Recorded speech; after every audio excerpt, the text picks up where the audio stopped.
اللہ تبارک و تعالیٰ نے آپ کو خلافت نبوت عطا فرمایا، اور نینوا ایک شہر ہوا کرتا تھا عراق میں، اس شہر کے لوگ آپ کی امت تھے۔ حضرت یونس علیہ الصلوۃ والتسلیم اپنی قوم میں تبلیغ فرماتے رہے، لیکن پوری قوم جو ہے بت پرستی کی شکار تھی، اور آپ کی تبلیغ سے کوئی ایک بھی مسلمان ہونے کو تیار نہیں۔ یونس علیہ السلام مسلسل انہیں سمجھاتے رہے، اللہ تعالیٰ کی طرف بلاتے رہے۔ پھر ایک وقت ایسا آیا کہ حضرت یونس علیہ السلام نے اللہ رب العزت کی بارگاہ میں عرض کیا کہ مولا، یہ میری قوم سنتی نہیں ہے، یہ رائے ہدایت پر آنا ہی نہیں چاہتی۔ اللہ عز و جل نے فرمایا، یونس بس ٹھیک ہے، اپنی قوم کو بشارت سنا دو عذاب کی، کہ بس 3 دن کے بعد خوفناک عذاب آئے گا اور اس میں وہ سب ہلاک و برباد ہو جائیں گے۔ حضرت یونس علیہ السلام اپنی قوم میں آئے اور اپنی قوم سے آخری مرتبہ کہا کہ دیکھو، اللہ عز و جل کی طرف سے مجھے یہ وحی آئی کہ اب اللہ تعالیٰ اس بستی پر عذاب نازل فرمائے گا۔ تو قوم میں بہت سارے لوگوں نے مذاق اڑایا کہ یہ ایسے ہی ڈرا رہے ہیں، بات کچھ ہے نہیں۔ لیکن ان میں سے جو عقل والے لوگ تھے، بوڑھے لوگ تھے، انہوں نے کہا، ہم نے آج تک یونس کو کبھی جھوٹ کہتے ہوئے نہیں سنا علیہ الصلاۃ والتسلیم۔ حضرت یونس علیہ السلام یا کوئی بھی نبی ہوں، اعلان نبوت سے پہلے یا بعد میں کبھی انبیاء سے کوئی گناہ سرزد نہیں ہوتا۔ تو سارے لوگوں نے کہا، ہم نے آج تک انہیں کبھی جھوٹ بولتے ہوئے نہیں سنا یا مذاق کرتے ہوئے بھی نہیں دیکھا، تو بھلا کیوں ہمارے ساتھ ایسی بات کہیں گے؟ سوچو بچار میں تھے۔ پھر فیصلہ یہ کیا قوم نے کہ دیکھتے ہیں، 3 دن کا انہوں نے ٹائم دیا، اگر وہ 3 دن تک ہماری بستی میں ہی رہتے ہیں تو اس کا مطلب ہے یہ انہوں نے ایسی ڈرانے کے لیے کہا، اور اگر وہ نہیں رہتے ہیں بستی میں تو اس کا مطلب ہے کہ عذاب آئے گا۔ اور ہوا ایسی ہی۔ حضرت یونس علیہ السلام بستی چھوڑ کر چلے گئے۔ اس بستی میں آپ نے قیام نہیں فرمایا۔ جس بستی میں عذاب آنے والا ہو، اللہ کے نبی نہیں رہتے۔ ہاں، جن بستیوں میں عذاب آیا ہے وہ نبیوں کے جانے کے بعد آیا ہے، نبی کے ہوتے ہوئے کسی قوم پر عذاب کبھی نہیں۔ حضرت یونس علیہ السلام پہاڑیوں میں چلے گئے۔ اب بستی کے لوگوں نے دیکھا 1 دن باقی تھا جو میعاد کا تھا، جو بتایا ہوا تھا۔ تو لوگوں نے صبح اٹھ کر کے دیکھا تو آسمان پر گھنے بادل چھائے ہوئے ہیں، ڈر کا ماحول ہے، اور پوری بستی میں ایک عجیب سی کیفیت طاری ہے، یعنی سناٹا طاری ہے اور ہو کا عالم ہے۔ آسمان پر گھنگور گھٹائیں چھائی ہیں اور ڈراؤنی شکل کی بدلیاں۔ تو لوگ ڈر گئے اور کہا، یونس علیہ السلام سچ کہتے تھے، اللہ کا عذاب آنے والا ہے، ہم جس بت پرستی میں تھے اس سے ہمیں توبہ کرنا ہوگا۔ تو سارے کے سارے لوگ اپنے اپنے گھروں سے نکل آئے، بچے، بوڑھے، جوان، مرد، عورتیں، سارے کے سارے میدان میں جمع ہوئے اور رونے لگے، گڑ گڑانے لگے، توبہ کرنے لگے اللہ کی بارگاہ میں۔ اور پھر سبوں نے مل کر کے کہا، اے رب ذوالجلال، ہم اپنے پرانے تمام بتوں کو ختم کرتے ہیں، تو ہی ہمارا خالق ہے، تو ہی ہمارا رب ہے، ایک تیری وحدانیت پر ہم یقین کرتے ہیں۔ اور اللہ رب العزت کی وحدانیت کے وہ قائل ہوئے، ایمان لائے۔ تو پھر اس کے بعد اللہ تبارک و تعالیٰ قرآن میں ارشاد فرماتا ہے، لما آمنوا کشفنا عنہم العذاب، جب وہ لوگ ایمان لے آئے تو اللہ تعالیٰ نے اپنا عذاب ان سے ہٹا لیا۔ جو عذاب آ چکا تھا وہ ٹل گیا۔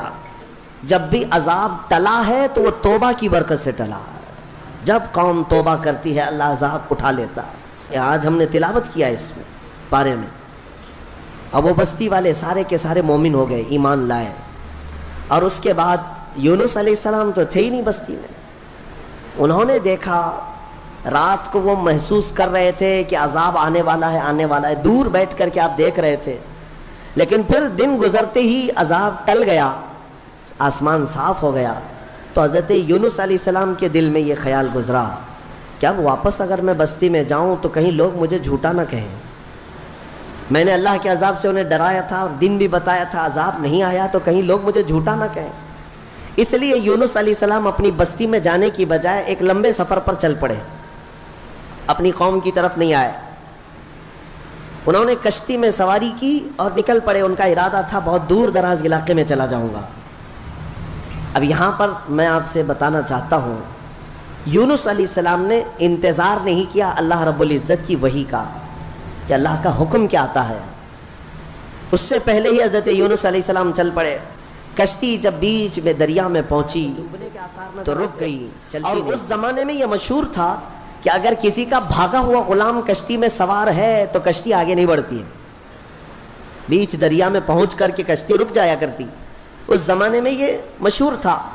تو جب کشتی بیچ دریا میں رکی تو لوگوں نے جو سوار تھے کہنا شروع کیا کہ لگتا ہے اس کشتی میں کوئی بھاگا ہوا غلام ہے، جس کی وجہ سے کشتی نہ آگے بڑھتی ہے اور بلکہ ڈوبنے جیسے آثار نظر آتے ہیں۔ حضرت یونس علیہ السلام نے ان سب کے سامنے کہا، ہاں میں وہ غلام ہوں جو اپنے رب سے بھاگ کر آیا، میں ہی ہوں، انتظار کیے بغیر آ گیا ہوں، لیکن آپ کی شرافت دیکھ کر کے لوگوں نے آپ کے ساتھ اچھا معاملہ کیا۔ لیکن ہوتا یہ تھا کہ جو بھاگا ہوا غلام ہے اسے اٹھا کر کشتی سے سمندر میں پھینکا جاتا تھا، تب کشتی آگے بڑھتی تھی۔ اب بیچ دریا میں ہے، لوگوں نے یہ کہا کہ نہیں، یونس علیہ السلام چہرے سے اتنے شریف ہیں، اخلاق کے اتنے اعلیٰ ہیں، یہ ایسا نہیں کر سکتے۔ لہٰذا کشتی میں بیٹھے ہوئے سارے لوگوں نے قرآن اندازی کی کہ جس کا نام نکلے گا اس کو سمندر میں ڈالا جائے گا، اس کو دریا میں ڈال دیا جائے گا۔ تو قرآن میں حضرت یونس علیہ السلام کا ہی نام نکلا۔ پھر بھی کشتی والوں نے کہا دل نہیں مانتا ہے کہ اتنے اعلیٰ اخلاق والے، اتنے حسین چہرے والے کسی نیک آدمی کو دریا میں ڈال دیا جائے۔ پھر دوبارہ قرآن اندازی کی گئی تو پھر یونس علیہ السلام کا نام آیا۔ تیسری بار قرآن اندازی کی گئی، پھر حضرت یونس کا نام آیا۔ تو مجبوراً سب لوگوں کا اتفاق ہوا، حضرت یونس علیہ السلام کو اٹھا کر کے دریا میں ڈال دیا گیا۔ یہ حضرت یونس علیہ السلام کا دریا میں جیسے ہی ڈالا جانا تھا، دریا میں موجود ایک بہت ہی بڑی قسم کی مچھلی نے منہ کھولا اور آپ کو نگل لیا۔ حضرت یونس علیہ السلام کو مچھلی نے نگل لیا۔ اب آپ مچھلی کے پیٹ میں چلے گئے، لیکن ایک بات یاد رکھیں، مچھلی کی غذا بن کر کے نہیں گئے تھے آپ کہ مچھلی نے نبی کو غذا بنا لیا ہو، لقمہ بنا لیا ہو، بلکہ مچھلی کو حکم تھا کہ یہ تیری غذا نہیں ہے، بلکہ یہ میرے نبی کی امان گاہ ہے، حفاظت گاہ ہے۔ اور مچھلی کے پیٹ میں یونس علیہ السلام گھنٹہ، 2 گھنٹہ، 3 گھنٹہ، دن، 2 دن نہیں، 40 دن تک رہے، اور وہ دریا میں آپ کو لے کر گھومتی رہی۔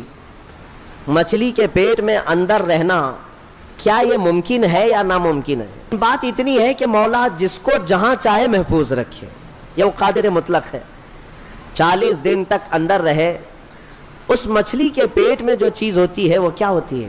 ایک راستہ ہوتا ہے، پھسلنے والا راستہ جو چربی کی طرح ہوتا ہے، اور اندر جانے کے بعد ایک بڑا گھر کی طرح سے اس کا پیٹ۔ بس یہ ہے کہ نرم ملائم گھر تو ہوتا ہے لیکن روشنی کہیں سے نہیں ہوتی۔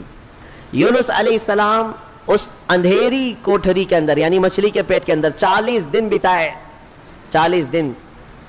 لیکن آپ کو میں بتاتا ہوں کہ یونس علیہ الصلوۃ والتسلیم مچھلی کے پیٹ میں جانے کے بعد مسلسل رب ذوالجلال کی بارگاہ میں دعا کرتے رہے کہ مولا تو مجھے معاف فرما دے، میں اپنی بستی سے جلد چلا آیا تیرے حکم کا انتظار کیے بغیر، مجھے تو معاف فرما دے۔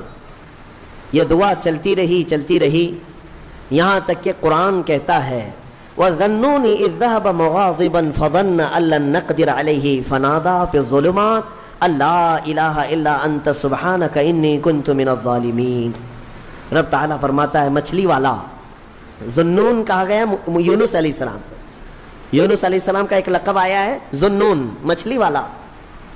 جب ناراض ہو کر کے نکلا اپنے شہر سے، اپنی بستی سے، تو مچھلی کے پیٹ میں پہنچا دیا گیا۔ فنادا فی الظلمات، اللہ فرماتے پھر اندھیریوں میں اس نے پکارا، اندھیریوں میں، ظلمات کہتے اندھیری، اتنی اندھیریاں کہ ہاتھ بھی نظر نہ آئے، اندھیریوں میں اس نے پکارا۔ کیا پکارا یونس علیہ السلام نے؟ لا الہ الا انت سبحانک انی کنت من الظالمین۔ اس کو آیت کریمہ کہتے ہیں نا، بہت ہی اثر انداز ہے، بہت ہی اثر انداز۔ اللہ تبارک و تعالیٰ کی تسبیح ہے۔ یونس علیہ السلام نے یوں عرض کیا کوئی معبود نہیں سوائے تیرے اے مولا، تو تجھی کو پاکی ہو، تجھی کو پاکی ہو۔ انی کنت من الظالمین، اپنے متعلق اعتراف کیا۔ اور اللہ تبارک و تعالیٰ کو یہ جملہ اتنا پسند آیا کہ فوراً مولا فرماتا ہے فاستجبنا لہ ونجیناہ من الغم، ہم نے فوراً ان کی دعا کو قبول کر لیا اور ان کو اس غم سے آزاد کر دیا۔ مچھلی نے کنارے پر آ کر باہر آنے کے بعد جانتے ہیں آپ کی کیفیت کیا تھی؟ ساحل پر آپ لیٹے رہے ایسے کہ آپ ہاتھ بھی نہیں اٹھا سکتے تھے، پیر بھی نہیں اٹھا پاتے، اور جسم اتنا کمزور، اتنا نحیف ہو چکا تھا، پورا جسم سفید ہو چکا تھا، پورا جسم سفید، اور آپ 8 دن تک بے ہوش رہے وہیں ساحل پر، اور اس کے بعد 40 دن تک سوئے رہے وہیں پر، اٹھ نہیں پائے 40 دن تک۔ لیکن رب ذوالجلال نے وہاں پر آپ کا کیا انتظام فرمایا تھا؟ حدیث پاک میں بھی ملتا ہے آپ کے سر کے پاس اللہ نے کدو کی بیل پیدا فرمائی، کدو کی بیل، اور کدو قریب آپ کے منہ کے قریب آتا اور آپ بغیر کسی محنت کے اسے کھا لیا کرتے تھے، اور ایک ہرن آتی جو آپ کو قریب سے دودھ پلا کر چلی جاتی تھی۔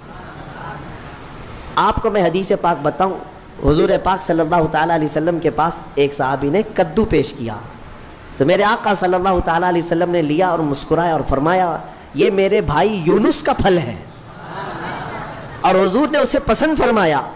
اور کدو کے فوائد آج بھی لوگ گنا رہے ہیں، جب نہایت کمزوری ہو تو کدو کو کھانے سے فوری طور پر طاقت پیدا ہوتی ہے، جتنی بھی اس کے اندر کمیاں آئی ہوں اس کدو کے ذریعے سے اس کی اصلاح ہوتی ہے، بلکہ عاشقوں کی جماعت اس کو کدو نہیں کدو شریف کہا کرتے ہیں۔ نبیوں سے جو چیز ریلیٹڈ ہو جائے وہ یقیناً شریف تو ہوتی ہے۔ یہ حضرت یونس علیہ السلام پھر 40 دن کے بعد کھڑے ہوئے، 50 دن ہو گئے آپ کو، اور پھر 40 دن مچھلی کے پیٹ میں، یوں سمجھ لیں تقریباً 3 مہینے کا عرصہ گزر گیا اپنی بستی سے بچھڑے ہوئے۔ واپس جب 3 مہینے کے بعد یونس علیہ السلام اپنی بستی میں آئے تو ساری بستی والے بڑے خوش ہو گئے، سب دوڑے دوڑے آئے، آپ کے ہاتھوں پر سارے لوگوں نے بیعت کیا، اور اللہ کے نبی کی جیسی پیروی کرنی تھی پوری بستی والوں نے پیروی کیا۔ اللہ تبارک و تعالیٰ نے اس قوم کو معاف فرمایا۔ میں نے پڑھا جتنے نبیوں کی امتیوں کے بارے میں، صرف یونس علیہ السلام کی قوم ایک ایسی ہے جو گناہ کے بعد یا شرک اور بت پرستی کے بعد واپس پلٹ آئی تو اللہ نے ان کو اپنے محبوب جماعت میں شامل فرمایا۔ اتنا ہی نہیں، کچھ تفسیروں میں یہ بھی ہے کہ یونس علیہ السلام کی امت کو اللہ تعالیٰ نے آج تک زندہ رکھا ہے، جیسے اصحاب کہف ہیں، یونس علیہ السلام کی امت کے لوگ وہ پہاڑیوں میں، جزائر میں کہیں پر ہیں۔ بعض مفسرین وَمَتَّعْنَاهُمْ کی تفسیر کرتے ہوئے فرماتے ہیں کہ وہ آج بھی زندہ ہے، اور جب امام مہدی آئیں گے تو امام مہدی کی فوج میں وہ یونس علیہ السلام کی امت بھی شامل ہوگی۔ بعض تفاسیر میں یہ موجود ہے۔ میرے عزیزو، دوسری بات مجھے یہ عرض کرنی ہے کہ قوم یونس شرک بھی کر رہی تھی، بت پرستی بھی کر رہی تھی، لیکن سچے دل سے ایمان لانے کے بعد آیا ہوا عذاب ٹل گیا۔ بدلیاں چھا چکی تھی، پورے آسمان پر نظر آ رہی تھی، وہ عذاب ٹل گیا۔ میں آج پھر سے یہی کہتا ہوں، اگر یہ ظالم مسلط کیے گئے ہیں تو یہ بھی اللہ کا ایک عذاب ہے، اللہ کا عذاب ہے۔ تمہارے سروں پر اگر نیچ قسم کے لوگوں کو مسلط کیا جا رہا ہے تو یہ عذاب ہے، اور عذاب ٹلنے کے لیے توبہ ضروری ہے۔ اجتماعی طور پر اگر آج بھی لوگ توبہ کی طرف آ جائیں اور سچے دل سے اپنے اخلاق اور اپنے اعمال کی اصلاح کر لیں تو مجھے امید ہی نہیں بلکہ یقین ہے کہ مولا ان ظالموں کو کیفر کردار تک پہنچائے گا اور پھر تمہیں کھویا ہوا وقار ضرور عطا فرمائے گا۔ لیکن شرط یہ ہے ان کنتم مؤمنین، تم سچے ایمان والے تو ہو جاؤ، حضور پاک صلی اللہ تعالیٰ علیہ وسلم کے قدموں کی طرف تو آ جاؤ۔ بہت شارٹ ٹائم تمہارے پاس ہے اے میرے عزیزوں، لمیٹڈ پیریڈ میں تمہاری زندگی ختم ہونے والی ہے۔ مجھے کبھی کبھار یہ سوچ کر کے حیرت ہوتی ہے کہ ہمارے بچوں کا مستقبل کیا ہوگا، وہ کس قدر چیلنجز سے ان کی زندگی گزرے گی پتہ نہیں ہے۔ آج علماء کی کثرت ابھی بھی موجود ہے، جبکہ آج آپ کے حالات یہ ہیں کہ کوئی ایک بھی اپنے بچے کو عالم بنانا نہیں چاہتا، حافظ نہیں بنانا چاہتا۔ ختم ہو جائیں گے، یہ ختم ہو جائیں گے، یہ محرابیں خالی ہو جائیں، اذان دینے کے لیے کوئی ملتا نہیں ہے۔ اور یہ حدیث پاک میں ملتا بھی ہے، حضور پاک صلی اللہ علیہ وسلم نے ارشاد فرمایا کہ لوگ اپنی نمازوں کی امامت کے لیے ڈھونڈا کریں گے اور کوئی نہیں ملے گا، پھر لوگ جاہلوں کو اپنا سردار بنائیں گے، وہ زمانہ آئے گا۔ ان چھوٹے بچوں کا میں سوچتا ہوں کہ یہ کیسے چیلنجز سے ان کی زندگی گزرے گی۔ آج کتے بھونک رہے ہیں، اور سر چڑھ کر کے ناچ رہے ہیں. انہیں نشہ ہے، غرور ہے، گھمنڈ ہے تخت کا، طاقت کا، حکومت کا. اور آپ دیکھ رہے ہیں یہ کے بعد دیکھ رہے یہ ظلم کی نئی نئی داستانیں لکھنا چاہتے ہیں. جو چیز کبھی سنا بھی نہیں تھا وہ اب ٹاپک شروع ہو چکے ہیں. مسجدوں کی تاریخ نکالی جائے گی. میں آپ کو آج سے بھی آئے گی کہ تمہارا کلمہ طیبہ بھی انہیں گڑنے لگ جائے گا. کلمہ طیبہ بھی تمہارا لا الہ الا اللہ کہنا ان کے لیے گڑنے اور چبھنے لگ جائے گا. پھر وہ اس بات پر بھی آئیں گے کہ تم ہمارے خداؤں کا انکار کرتے ہو. ظاہر سی بات ہے کلمہ طیبہ ہے ہی بنیادی اس بات پر ہے. وہ یہ ان حالات کی طرف میں صرف اس لیے بار بار تنبیہ کرتا ہوں کہ اگر آج ہم اپنے اخلاق اور اعمال کی اصلاح نہیں کریں گے تو کل کا آنے والا دن ہمارے لیے اور بھی اندھیریاں لے آئے گا اور بھی سخت ترین ہوگا. بہرحال سورہ یونس کے اختتام ہو چکے.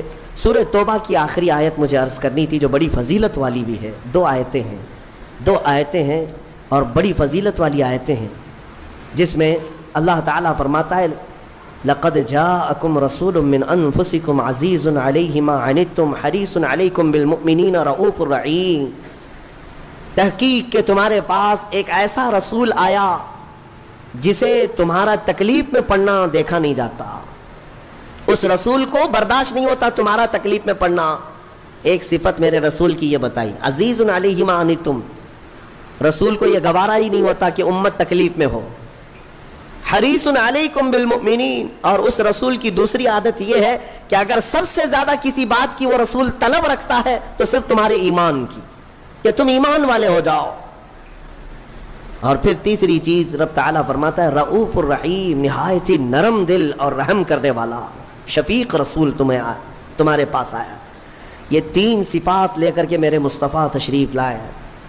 میرے عزیزوں آج پھر سے میں نوجوانوں کو بیدار کرتا ہوں. تمہیں پتہ ہے کہ تمہارے درد پر ہاتھ رکھنے والا کون ہے؟ آج تمہارا حقیقی مسیحا کون ہے؟ کون ہے جو تمہارے کرب کو تمہارے غم کو سمجھ سکتا ہے؟ آج دنیا میں کوئی نہیں ہے. جس کے سامنے جا کر ذکر کرو گے وہ مذاق اڑائے گا. لیکن ایک ذات محمد الرسول اللہ کی ہے میرے آقا صلی اللہ تعالیٰ علیہ وسلم جن کی صفت ہی قرآن یہ کہتا ہے کہ تمہارا تکلیف میں پڑنا رسول کو دیکھا نہیں جاتا. ایک حدیث کا مفہوم میں بتا رہا ہوں. ایک حدیث کا مفہوم فرماتے ہیں میرے آقا صلی اللہ تعالیٰ علیہ وسلم کہ اگر کسی امتی کے تلوے میں کانٹا بھی چبھ جائے تو اس کے درد کا احساس حضور کو ہوتا ہے. حضور اس کا احساس کرتے ہیں. لیکن یہ امت کا کیا؟ کبھی رسول پاک صلی اللہ علیہ وسلم کی عزت کا بھی احساس نہیں رکھتی, ان کے ناموس کا, ان کی محبت کا خیال نہیں رکھتی. سب کو اپنی اپنی من مانی کرنی ہے, اپنی طبیعت کی سننی ہے, مجھے اپنی خواہشات پہ جینا ہے. حضور کیا چاہتے ہیں وہ کسی کو نہیں چاہیے آج. لیکن اس رسول کریم صلی اللہ تعالیٰ علیہ وسلم نے اپنی پوری زندگی امتی امتی کہا یا نہیں کہا؟ ہر گھڑی امتی امتی کہا. معراج کی شب میں بھی جا کر کے میرے آقا نے اللہ کی بارگاہ میں یہی سوال کیا کہ مولا میری امت کی بخشش میرے حوالے فرماتے, بلکہ رویا بھی کرتے تھے اپنی امت کی یاد میں. اعلیٰ حضرت فاضل بریلوی رضی اللہ تعالیٰ عنہ فرماتے ہیں اللہ کیا جہنم اب بھی نہ سرد ہوگا, رو رو کے مصطفیٰ نے دریا بہا دیے. کس بات پر رویا کرتے تھے؟ ماں عائشہ صدیقہ فرماتی ہیں کہ رات کو بستر پر سوئے ہوتے رسول پاک صلی اللہ علیہ وسلم, پھر اچانک بستر چھوڑ کر اٹھ جاتے, عبادت کے لیے کھڑے ہو جاتے. کھڑے ہوتے اتنا کہ فجر ہوتی, اور حضرت عائشہ فرماتی ہیں حضور کی پنڈلیاں سوج جاتی تھیں, میں کپڑے سے سینک سینک کر کے نرم کیا کرتی. اور کبھی اگر بجلی کڑکے باہر یا ابر چھا جائے حضور اپنے گھر سے باہر نکل آتے, ہاتھ پھیلا کر مولا کی بارگاہ میں دعا کرتے کہ مولا ان بجلیوں کو دور کر دے, اس ابر کو ہٹا دے. حضرت عائشہ فرماتی ہے میں پوچھا کرتی کہ میرے آقا آپ جب بھی بجلیاں کڑکتی ہیں ابر چھاتا ہے تو کیوں گھبراتے؟ آپ فرماتے اے عائشہ پچھلی امتوں پر جب بھی عذاب آتا تھا تو پہلے بجلیاں آتی تھیں پھر ابر چھاتا تھا, تو میں اسی بات کا خوف رکھتا ہوں کہ کہیں یہ ابر اور یہ بجلیاں میری امت پر عذاب نہ بن جائیں. میں اللہ کی بارگاہ میں دعا کر کے ان چیزوں کو ٹال دیا کرتا ہوں. کون ہے؟ اسی لیے اعلیٰ حضرت نے فرمایا تھا جو نہ بھولا ہم غریبوں کو رضا, یاد اس کی اپنی عادت کیجیے. اے سنی مسلمانوں اگر حضور کو یاد نہ کرو گے تو پھر کس کو یاد کرو گے؟ نبی پاک صلی اللہ تعالیٰ علیہ وسلم کے متعلق ایک بات میں صرف اتنی کہہ دوں, رونگٹے کھڑے ہو جاتے ہیں, جس میں کپ کپی طاری ہو جاتی ہے وہ وقت جب آپ کا آخری تھا، ظاہری دنیا سے رخصتی کا وقت ہے، حجرہ عائشہ میں میرے آقا آرام کر رہے ہیں، بخار کی شدت ہے، ملک الموت اندر داخل ہوئے، حضور کی اجازت سے روح قبض کرنے آئے تھے۔ یہ سکرات کا جو وقت ہوتا ہے نا، نزع کا وقت بہت شدید ہوتا ہے، آپ ایکسپلین میں نہیں کر سکتا کہ وہ وقت کیسا ہوتا ہے۔ اس میں انسان اپنے ماں باپ کو بھول جاتا ہے، پہچان نہیں پاتا اپنے بیٹوں کو بیٹیوں کو، حتیٰ کہ بعض نزع کی کیفیت اتنی سخت ہوتی ہے کہ اپنا نام بھول جاتا ہے، نہیں یاد رہتا، اپنے آپ کو بھول جاتا ہے نزع کے وقت۔ لیکن میرے مصطفیٰ کریم صلی اللہ تعالیٰ علیہ وسلم اس کیفیت میں جب نزع کا وقت تھا، ملک الموت قریب آئے تو کیا پوچھا جانتے ہیں؟ پوچھتے ہیں اے اسرائیل، یہ نزع کا وقت بڑا سخت ہوتا ہے، بہت درد والا ہوتا ہے، بتا تو ذرا کیا میری امت کو بھی اس حالت سے گزارا جائے گا؟ جو نہ بھولا ہم غریبوں کو رضا۔ اس کیفیت میں ہر کوئی اپنے آپ میں رہتا ہے۔ اگر وہ رسول نزع کے وقت بھی اگر اپنی امت کو یاد کرتے ہوں تو کیا امت پر اتنا بھی حق نہیں ہے؟ کیا آج اپنے حبیب پاک کی عزت کے لیے اور حضور پاک صلی اللہ تعالیٰ علیہ وسلم کی ناموس کے لیے جو بہانے بازیاں کی جا رہی ہیں، اگر رسول کریم صلی اللہ تعالیٰ علیہ وسلم نے پکڑ کر پوچھ لیا کیا تو اسی جگہ سے آیا ہے جہاں سے مجھے گندی گالیاں دی جاتی تھیں اور تو سن کر کے خاموش رہا کرتا تھا، ہمارے پاس جواب کیا رہ جائے گا؟ اے میرے عزیزوں، بات میں صرف اتنی عرض کرنا چاہتا ہوں کہ قرآن اس رسول کے بارے میں کہتا ہے عزیز علیہ ما عنتم، اس رسول کو تمہارا تکلیف میں پڑنا برداشت نہیں، تمہارا تو تمہارا، وہ ایک لکڑی کے رونے کو بھی برداشت نہیں کرتے، وہ ایک ہرن کے رونے کو برداشت نہیں کرتے، امتی تو بہت الگ بات ہے۔ حدیث میں ملتا ہے جس لکڑی کو پکڑ کر میرے آقا خطبہ دیتے تھے جمعہ کو، ایک بار حضور نے چھوڑ دیا اس کو، وہ لکڑی رونے لگی اور اس کی آواز پوری مسجد میں آ رہی تھی، حضور بیچ خطبے سے اتر آئے اور جا کر کے اس لکڑی کو اٹھایا، سینے سے لگایا۔ صحابہ نے پوچھا حضور یہ کیا بات ہے؟ کہا جو تم آواز سن رہے تھے یہ لکڑی کے رونے کی آواز ہے۔ کیوں رو رہی تھی؟ اس لیے کہ مجھ سے جدا ہونے کے غم میں رو رہی تھی، میں اس کو اپنے ہاتھ میں رکھا کرتا تھا اور چھوڑ دیا تو میرے غم میں رو رہی تھی، لیکن اس کا رونا مجھ کو دیکھا نہ گیا، میں خطبے سے اتر آیا۔ وہ رسول ہے، اگر ایک لکڑی جدائی کے غم میں روئے تو میرے آقا ممبر سے نیچے آ جائیں، امتی روئے تو کیا وہ رسول ہمارے خوابوں میں نہیں تشریف لائیں گے؟ اسی لیے علامہ عبد الرحمن جامی نے رو رو کر کے یہ لکھا تھا، تنم فرسودہ جاں پاراز ہجراں یا رسول اللہ، دلم پشمردہ آواراز عصیاں یا رسول اللہ۔ وہ ملا عبد الرحمن جامی ایک عاشق رسول تھا، ایک فنا فی الرسول۔ یہ نعت فارسی کی ہے، کبھی ہو سکے تو ترجمہ پیش کروں گا، جس کے ایک ایک لفظ میں مٹھاس ہے، ایک ایک لفظ میں درد ہے۔ حج پہ جا کر کے علامہ عبد الرحمن جامی نے نعت لکھا اور کہا کسی کو نہیں سناؤں گا، سب سے پہلے جا کر میرے مصطفیٰ کے روضے پر سناؤں گا، حضور کے روضے پر کھڑا ہو کر کے سناؤں گا۔ اس میں کہا کیا گیا ہے؟ تنم فرسودہ جاں پاراز ہجراں یا رسول اللہ، اے اللہ کے رسول میرا جسم ٹکڑے ٹکڑے ہو رہا ہے اور میری جان پھٹ چکی ہے، کس بنیاد پر؟ آپ سے دوری اور آپ کی جدائی میں، آپ سے دوری اور آپ کی جدائی میں، گناہوں کی وجہ سے میرا دل مرجھا رہا ہے، اے اللہ کے رسول کرم فرما دیں۔ اور پھر کہتے ہیں علامہ عبد الرحمن جامی، چسوئے من گزر آری من مسکین ناداری، فدائے نقش نالینت کنن جاں یا رسول اللہ، اے اللہ کے نبی کبھی مجھ جیسے مسکین اور غریب آدمی کے گھر کی طرف آپ کا گزر ہو جائے، میرے پاس کچھ ہے نہیں، کوئی دولت رکھتا نہیں، اگر ایک بار مجھ مسکین کے گھر کی طرف سے آپ کا گزر بھی ہو جائے یا رسول اللہ، یہ عبد الرحمن جامی جہاں آپ کے قدم پڑیں گے اس قدم کے نقشے پر اپنی گردن قربان کرے گا، فدائے نقش نالینت کنن جاں یا رسول اللہ، میں اپنی جان وہاں پر پیش کر دوں گا جہاں جہاں آپ کے نالے پاک کا نقش پڑے گا۔ تو یہ نعت لکھ کر کے وہ پہنچے تھے، لیکن جانتے ہیں روایات یہ بتاتی ہیں کہ مکہ سے مدینہ جب جانے کا ان کا وقت ہوا عبد الرحمن جامی کا، میرے آقا صلی اللہ علیہ وسلم مکہ کے ایک گورنر کے خواب میں آئے اس وقت جو شریف مکہ تھے، اور جامی کا حلیہ بتا کر کے کہا اس کو مدینے آنے مت دینا۔ دوسرے دن گورنر آئے، مدینے جانے والوں کو دیکھا تو عبد الرحمن جامی بھی جا رہے تھے، پکڑا، کہا آپ نہیں جا سکتے، سارا قافلہ چلا گیا۔ کیا گناہ ہے پتہ نہیں، اس گورنر کو بھی نہیں معلوم، لیکن روک دیا گیا۔ عبد الرحمن جامی روتے رہے. دوسرے دن انہوں نے سوچا یہ تو شاہی حکم ہے, درباری حکم ہے, مین راستے سے اب جانے نہیں دیا جائے گا. انہوں نے بہانے سے ایک اونٹ والے کو پیسے دے کر کہا تیرے اونٹ کے اوپر جو سامان لدتا ہے اس کی ایک گونی میں ایک تھیلے کے اندر مجھے سل دے اندر اور مدینے لے چل. مان لیا اس نے, تھیلے کے اندر اپنے آپ کو ڈال لیا, اونٹ کے سامان میں چھپ گئے, مدینے کے راستے پر نکل رہے تھے. مصطفیٰ کریم صلی اللہ علیہ وسلم سے کون سی چیز چھپی ہے؟ اس گورنر کے خواب میں میرے آقا تشریف لائے دوسرے دن اور کہا عبد الرحمن جامی فلاں اونٹ پر فلاں سامان, اسی اونٹ کی تلاشی لی, سامان میں وہ نکل آئے. کہا کہ میں نے کل آپ کو روکا تھا, آج پھر جا رہے ہو. آپ نے حکم عدولی کی, اس بنیاد پر آپ کو جیل میں ڈال دیا جائے گا. جیل میں ڈال دیا. گورنر کو یہ نہیں معلوم تھا کہ کس وجہ سے روکا جا رہا ہے. عبد الرحمن جامی جب جیل میں اندر تھے تو پھوٹ کر کے رونے لگے. ایک عاشق کے لیے سب سے بڑی گھڑی یہی ہے کہ اسے مدینے سے جدا کر دیا جائے, اس کی جان نکل جائے گی. یاد وطن ستم کیا دشت حرم سے لائی کیوں, اعلیٰ حضرت نے بھی یہی فرمایا ہے, پھر کے گلی گلی تباہ ٹھوکریں سب کی کھائی کیوں, دل کو جو عقل دے خدا تیری گلی سے جائے کیوں. تو عبد الرحمن جامی کو جیل میں رکھا گیا تو رونے لگ گئے, بے قرار ہو گئے اور پکارنے لگے میرے آقا کو, یا رسول اللہ رحم فرمائیں, کیا قصور ہے میرا.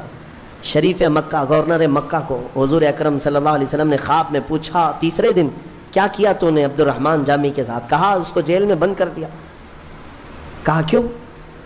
کہا کہ پتہ نہیں 2 مرتبہ اسے روکا گیا, پھر بھی وہ جانے کی بار بار کوشش کر رہا ہے, اس لیے جیل میں ڈال دیا گیا.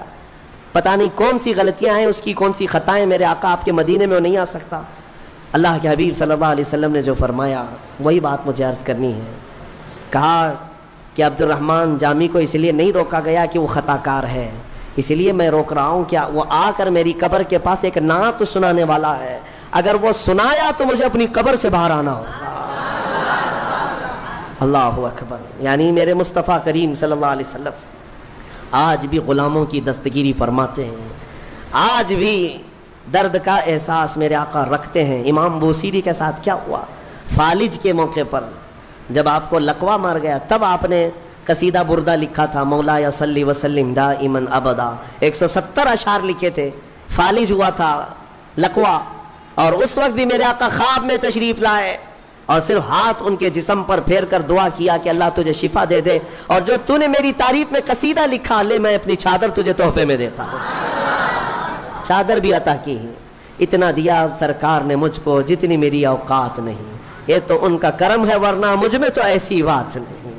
میرے کریم سے اگر قطرہ کسی نے مانگا دریا بہا دیے ہیں, دربے بہا دیے ہیں.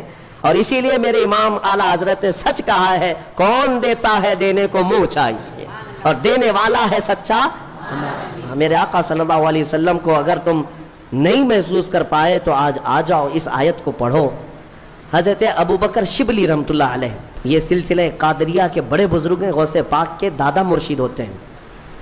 حضرت ابو بکر شبلی رحمۃ اللہ تعالیٰ علیہ, ایک عالم دین نے خواب میں حضرت ابو بکر شبلی کو دیکھا کہ رسول کریم صلی اللہ تعالیٰ علیہ وسلم کے بالکل بغل میں بیٹھے ہوئے, گھٹنے سے گھٹنا لگا کر کے بیٹھے ہوئے. تو وہ صبح اٹھ کر کے دوڑے دوڑے آئے اور حضرت شبلی کے پاس کہا کہ میں نے اس حالت میں آپ کو دیکھا خواب میں, رسول کریم صلی اللہ تعالیٰ علیہ وسلم سے اتنے قریب آپ بیٹھے ہوئے. وہ رونے لگے. کہا کہ تم نے جو دیکھا وہ صحیح ہے؟ پھر پوچھا آپ کیا کرتے ہیں مجھے بھی تو بتائیں. حضرت شبلی نے یہ فرمایا, میں ہر فرض نماز کے بعد یہ پڑھتا ہوں, لقد جاءکم رسول من انفسکم عزیز علیہ ما عنتم حریص علیکم بالمؤمنین رؤوف الرحیم. میرا یہ عمل ہے, بس اسی کی پابندی کی بنیاد پر میرے آقا نے مجھے اتنا قریب کیا کہ جب بھی دیدار ہوتا ہے حضور کا تو مجھے بالکل قریب بٹھایا کرتے ہیں. اس آیت کریمہ کو اسی لیے میں نے آپ کے سامنے پڑھا. الحمدللہ ہمارا معمول ہے بہت سالوں سے, اس کے تجربات بھی ہم نے دیکھے, اس لیے آپ سب بھی اس کا ورد رکھیں, ہر نماز کے بعد اس آیت کو ضرور پڑھا کریں. یہ 2 آیتیں سورہ توبہ کی آخر کی, اس میں میرے آقا صلی اللہ تعالیٰ علیہ وسلم کی تعریف میں مولا نے فرمایا عزیز علیہ ما عنتم, ایک کہ انہیں تمہارا تکلیف میں پڑھنا دیکھا نہیں جاتا, دوسرے یہ کہ وہ ایمان کی طلب رکھتے ہیں تمہارے, صرف اور صرف تم ایمان لے آؤ. حضور کی یہی ایک طلب ہے, یہی خواہش. آپ کو پتہ ہے وہ مکہ کا وقت ایک مرتبہ ایسا ہوا کہ ابو جہل ظالم مردود لعین نے میرے آقا پر ہاتھ اٹھائے تھے حرم پاک میں, خانہ کعبہ کے اندر. حضور اکرم صلی اللہ تعالیٰ علیہ وسلم پر ہاتھ اٹھایا اور زخمی کیا. حضور اکرم صلی اللہ تعالیٰ علیہ وسلم کو اس نے جو یہ گستاخی کی، لوگ بیٹھ کر تماشا دیکھتے رہے، کوئی قریب نہیں آیا۔ حضور وہاں سے پھر چل پڑے، اپنے گھر آئے۔ اس وقت حضور کے چچا امیر حمزہ، وہ پہلوان تھے مکہ کے لیکن ایمان والے نہیں تھے، ان کو اپنا دوسرا دین جو مکہ والوں کا تھا وہ پسند تھا، ایمان نہیں لائے تھے۔ کافی لوگ لا چکے تھے لیکن امیر حمزہ نہیں لائے۔ تو امیر حمزہ شکار سے واپس آ رہے تھے، بیچ راستے میں کسی نے پکڑ کر کے ان سے کہا، حمزہ آج تمہارے بھتیجے محمد پر ابو جہل نے اتنا ہاتھ اٹھایا، سب کے سامنے اس نے مارا، کسی نے کچھ نہیں کہا۔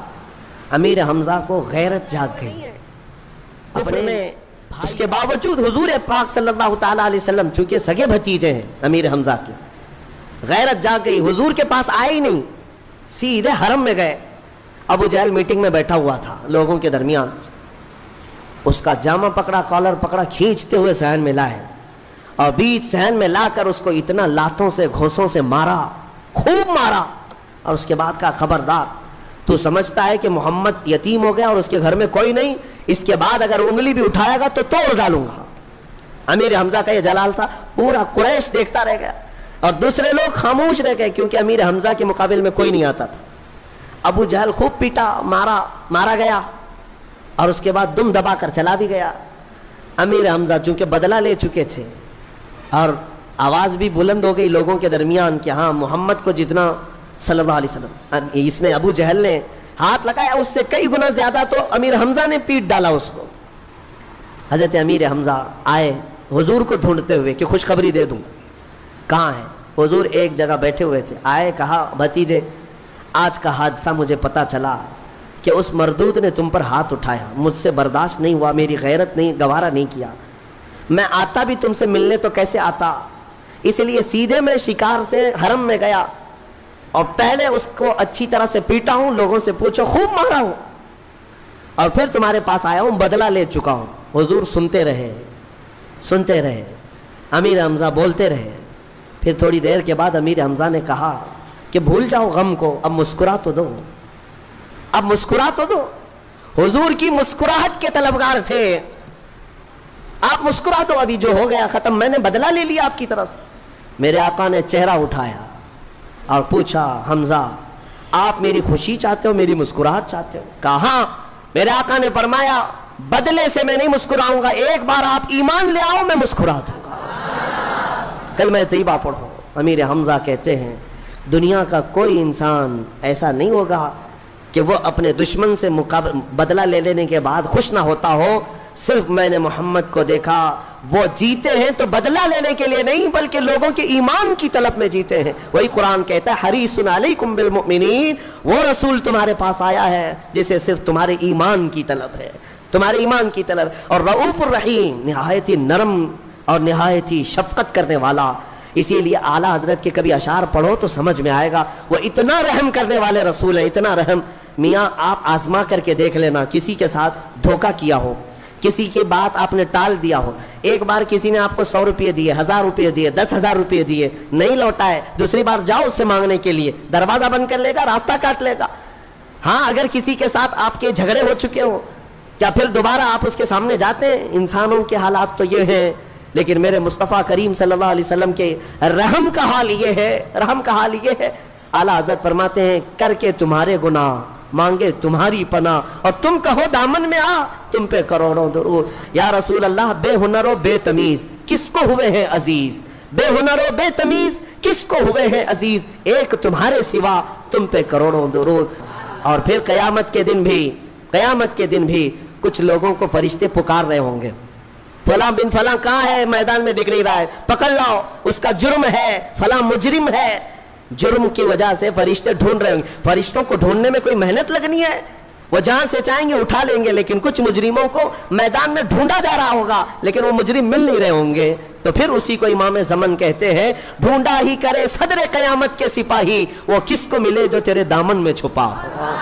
کچھ لوگوں کو میرے آقا اپنی چادر میں چھپائے ہوئے ہوں گے، یہ حدیث پاک میں موجود ہے، حدیث پاک میں۔ ان سے زیادہ رحم کا معاملہ ہمارے ساتھ کون کر سکتا ہے بتاؤ؟ حضور صحابہ سے کہتے ہیں، تم قیامت کے دن مجھے اگر دیکھو گے تو کس حالت میں دیکھو گے؟ میرے آقا فرماتے ہیں، میری حالت یہ ہوگی کہ کہ میرے کندھے پر چادر پڑی ہوگی، میرے کندھے پر ایک چادر ہوگی اور چادر کندھے سے کھسک کھسک کر گر رہی ہوگی، میں ایک ہاتھ سے اپنی چادر سنبھال رہا ہوں گا اور دوسرے ہاتھ سے اپنی امتیوں کو پکڑ رہا ہوں گا۔ عزیز بچے کو ماں جس طرح تلاش کرے، خدا گواہ ہے یہی حال آپ کا ہوگا۔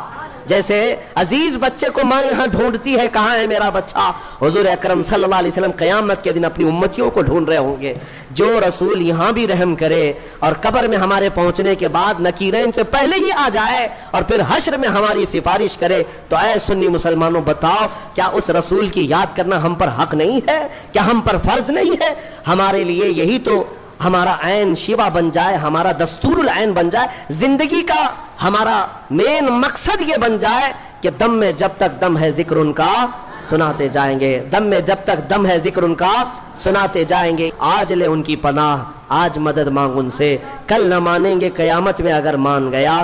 اے میرے عزیزوں، اسی میں عافیت ہے، اسی میں برکت ہے کہ اس بات پر جمے رہو اور اسی بات پر دنیا سے جاؤ، انہیں جانا انہیں مانا، نہ رکھا غیر سے کام، للہ